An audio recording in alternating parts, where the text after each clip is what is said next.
Exercise 1.1 के जो question number 3 है और जो आपका क्वेश्चन नंबर 4 है वो ऑलरेडी कैसा हम लोग डिस्कस कर चुके हैं अलग से।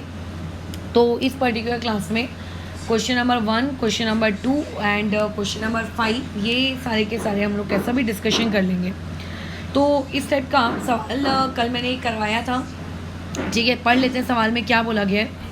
आपके पास एक कोई तो रैंडम ट्रायंगल है, उस रैंडम ट्रायंगल का आपको बेस कितना दिया है 9 और हाइट दिया हुआ है 5, चलो ठीक है। और एक दूसरा ट्रायंगल है जिसका अगेन आप लोगों को बेस कितना दिया है 10 और एक का उसका हाइट कितना दिया है 6। तो सबसे पहले सवाल को सॉल्व करते वक्त फटाफट लेट कर लेते हैं करके कि B1 यानी कि बेस यहाँ पे फर्स्ट ट्रायंगल की कितनी दी हुई है तुम लोगों को 9, यहाँ पे H1 ये आपको दिया है 5, B2 ये दिया है तुम लोगों को क्या कहते हैं 10 और यहाँ पे H2 ये वाली चीज़ दी हुई है 6। अभी इस क्वेश्चन में फाइंड करने को बोला है ratio of the areas of these triangle, ठीक है। तो अभी एक बात का बस ख्याल रखना करके कि जब आपके बेसिस सेम होते हैं तो रेशियो किसके बराबर आ जाता है हाइट के, और अगर हाइट सेम होती है तो एरिया का रेशियो किसके बराबर आ जाता है बेस के। बट अगर कुछ भी सेम नहीं होता है तो ऐसे केस में वो जो रेशियो होता है वो किसके बराबर आता है B1 H1 और अपॉन में B2 H2, राइट। तो वो जो पूरी की पूरी स्टेटमेंट है ना वो पूरी स्टेटमेंट तुम्हें लिखनी पड़ेगी एक्चुअल में यहाँ पर, ठीक है।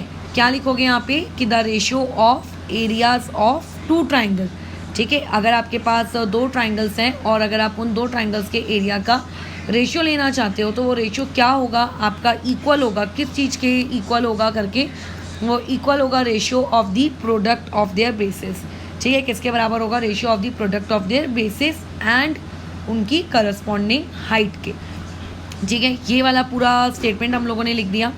तो इस हिसाब से जो तुम्हारे पास एरिया 1 है अपॉन में अगर तुम एरिया 2 करोगे तो ये वाली चीज़ किसके बराबर आएगी, यह आएगा आपका B1 इंटू H1 अपॉन में आएगा B2 इंटू H2, ठीक है। अभी B1 कितना दिया हुआ है आप लोगों को 9 मल्टीप्लाई बाय 5 और उसके बाद B2 यानी कि 10 मल्टीप्लाई बाई 6। कैंसिल आउट कर लेते हैं 3 3 ज़ा 3 2 ज़ा, तो ऊपर में कितना आ जाएगा 5 1 ज़ा और ये 5 2 ज़ा। तो कैंसिल आउट करने के बाद ये आया 3/4 यानी कि area 1 by area 2 is nothing but 3/4, समझ रहे हो। तो ख़त्म हो गया सवाल। बस अब इस क्वेश्चन की जो लास्ट लाइन होगी उस लास्ट लाइन को कैसे लिखना, the ratio of the areas of these triangles is कितना 3/4, ठीक है। चलो नेक्स्ट सवाल में मूव करते हैं क्वेश्चन नंबर 2 में। ये रहा तुम लोगों का क्वेश्चन नंबर 2। इस क्वेश्चन नंबर 2 में आपको 2 ट्राइंगल दिए, एक है ऊपर वाला ट्राइंगल, एक है तुम लोगों का नीचे वाला ट्राइंगल। तो जो ऊपर वाला ट्राइंगल है इसमें BC परपेंडिकुलर टू AB बोल रहा है, यानी कि BC आपका क्या कहते हैं हाइट है, ठीक है। और जो AB कहा जा रहा है ये तुम लोगों का बेस है।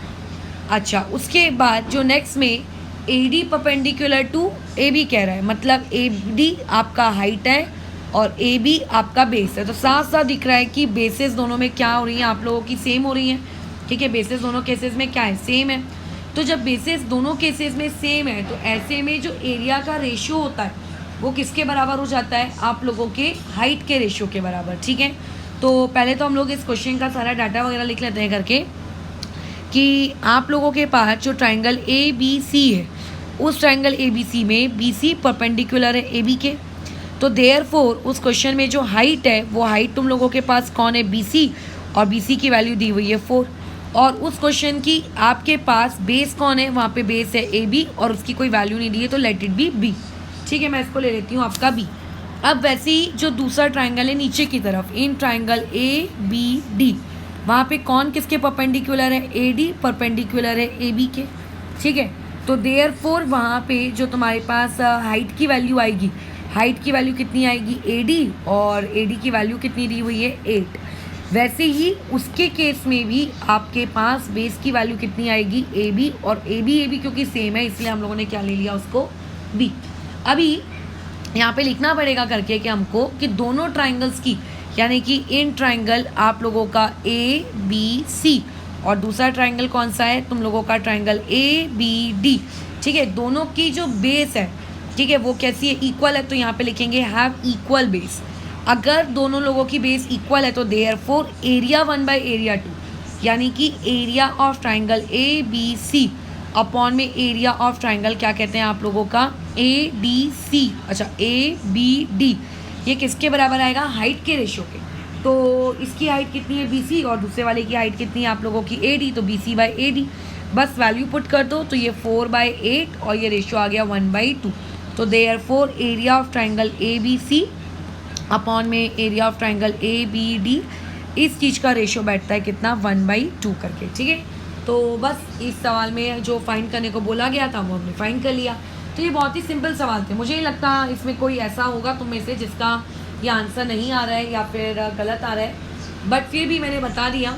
ठीक है, अच्छा अब आगे बढ़ते हैं हम लोग आपके नेक्स्ट सवाल में। अब देखो नेक्स्ट सवाल क्या है तुम लोगों का, क्वेश्चन नंबर 5 इस एक्सरसाइज का आखिरी सवाल। इसके जैसा मैं सेम टू सेम करवा चुकी हूँ कल, तो इसमें मैं स्टेप्स वगैरह नहीं लिखूंगी, मैं डायरेक्ट इसके आंसर्स बता देती हूँ इसके आंसर्स क्या हैं, क्योंकि ये वाला काम आपने किया है, कल ही करवा के दिया है इवन मैंने ये सवाल उस इलस्ट्रेशन में। तो इस पहले वाले का आंसर आ जाता है BQ/BC। ठीक है, कैसे करना है ये सिखाया है, तो अगर किसी को मान लेते हैं ऐसा लग रहा है कि अरे तो डायरेक्ट बता दिया है करके, तो डायरेक्ट इसीलिए बता रही हूँ करके क्योंकि कल ये सिखाई हूँ मैं, यही सेम सवाल था। हो सकता है नाम वाम शायद चेंज किया हो, जहाँ तक मुझे याद आ रहा है नाम चेंज किया था, फिगर भी थोड़ा कॉम्प्लिकेटेड था वाला। तो ये हो जाएगा आपका BC अपॉन में DC और यहाँ पे हो जाएगा DC मल्टीप्लाई बाई AD और कैंसिल आउट नहीं होगा, दूसरे वाले ट्राइंगल में QC मल्टीप्लाई बाई PQ, खत्म। तो बस आपकी फर्स्ट एक्सरसाइज हो चुकी है। इसके बाद तुम लोगों को BPT थ्योरम है, BPT थ्योरम से रिलेटेड क्वेश्चंस का होमवर्क भी मैंने दे चुकी हूँ, प्रॉब्लम सेट से क्या करना है ये बता दिया, तो काम पे लग जाना एकदम ठीक तरीके से। ओके।